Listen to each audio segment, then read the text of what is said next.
Asalaamu calaykum waraxmatullaahi wabarakaatu. Kulanti wacan oo wanaagsan dhammaantiin meel kastoo aad joogtaan.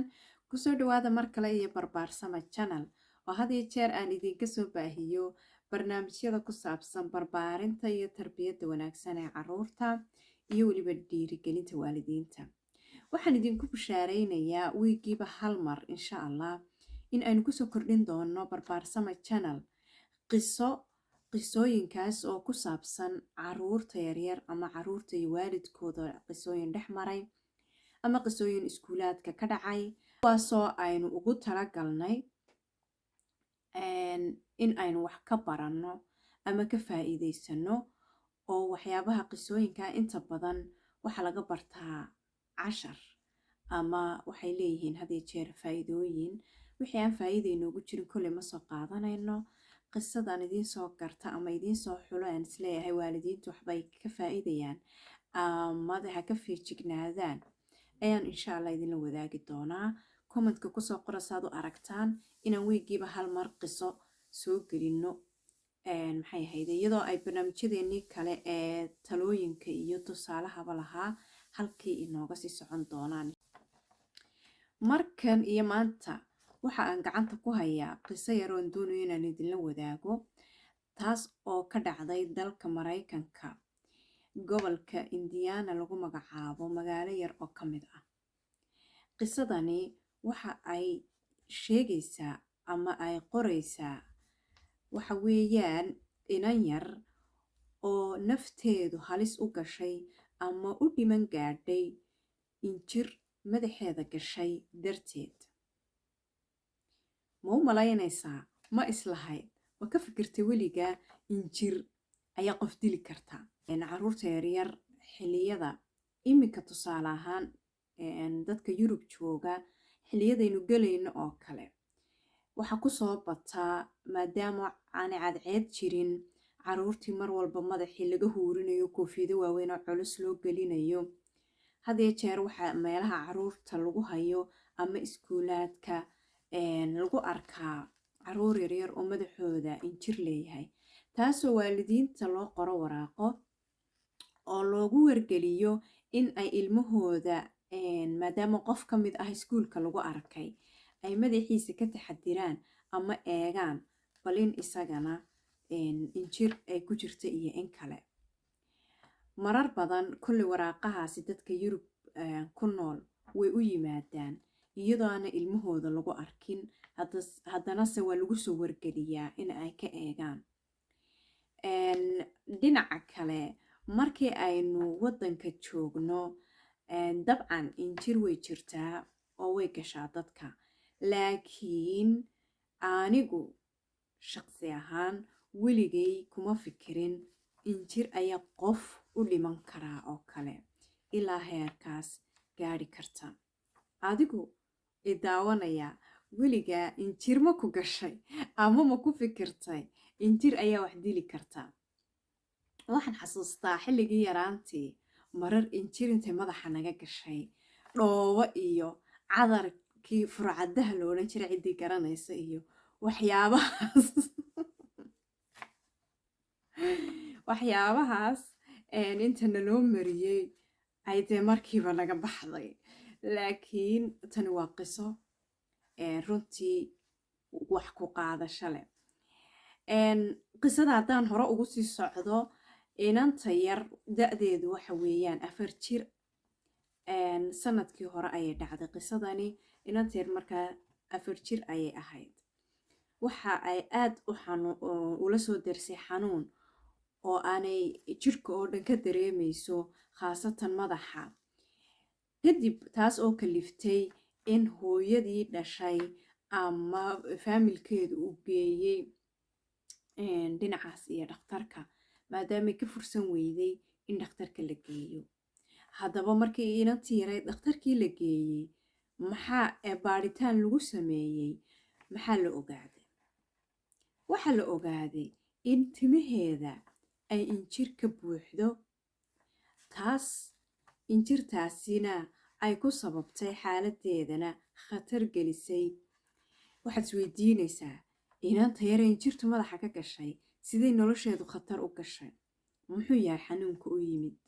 xanuun sidee ah ayaa ka dhalan karaa ayaa laga yaabaa in maskaxdaadu isweydiinayso. waayo anigu markii aan akhriyayey sidaasoo kale ayaa maskaxdaydu isweydiinaysay su-aalahan oo kale. waxa uu ahaa xanuunka inanta yar la soo darsay anemi ama maxay ahayde dhiig la-aan, taas oo ay ku keentay injirtu. markii dhakhaatiirtii baadhitaan muddo ah ay ku wadeen, waxay ogaadeen injirtan inaanay ahayn ilmahan wax ku cusub ee ay tahay waxay muddo dheer ku jirtay, hase ahaatee aan laga nadiifin ama laga gaadhin ama laga hortegin. sidaasi oo ay tahay, waxa dacwad lagu soo oogay, dhakhtarkii uu dacwad ku soo oogay isaga oo la kaashanaya qolooyinka yuga-aamka soshiyaalka ama caruuraha ku shaqale hadba sidaad u garanayso, iyo booliska isagoo la kaashanaya ayaa waxauu dacwad ku soo oogay hooyadii dhashay inantan yar oo da-deedu tahay markaas 26 jir. dacwaddaasi lagu soo oogay hooyada kadib, waxaa xabsi loo taxaabay hooyadii inantan yar dhashay, iyadoo markaa lagu eedeynayo in ay muddadaas dheer ee ilmahan yar madaxeeda injirtu ku jirtay, isla markaana ay ilmahan yari gaadhaysay heer dhiig la-aan anemia ay ka qaado, hemoglobinteeduna aad iyo aad hoos ugu dhacdo, inaanay hooyadaasi dareemin ama aanay ka shaqaynin nadaafadda inanteeda. waxa laga yaabaa anigu marka aan fikiray ama caqliyan loo yaro fikiro, inay dee timaha u maydhi jirtay baa laga yaabaa, waayo inantan yar haddii wax ur ah oo inaan loo maydhin ahy kasoo urayaan meelaha ay tagto ayaa sheegi lahaa. waxaana dhici karta maadaama meeshani Maraykanka tahay, sida igu maqaalo ahna aan layska bixiyo caruurta yaryar keejiyada iyo meelaha caruurta la geeya lacagta, waalidiinta qaar oo aanay u saamixin dantooda ama duruuftoodu in aanay geyninba meelahaasi. waayo waxaa hubaala ina la ogaan lahaa haddii meelahaasoo kale inantaa yari ay tagto, oo mar uun ama maradeeda ama madaxeeda ama meel uun lagu arki lahaa. taasi waa sida aynu iska mala awaalanayno, lagana yaabaa inay dee u maydhi jirtay oo aanay laakiin injirtan wax weynba ka soo qaadin. adigu hooyadaa waxaa lagu soo eedeeyey mas-uuliyad darro iyo in ay dhayalsatay injirtaasi oo wax ka qabasho lahayd, inanteeda yarna ay gaadhay heer ay dhiman gaadho ama khatar ah.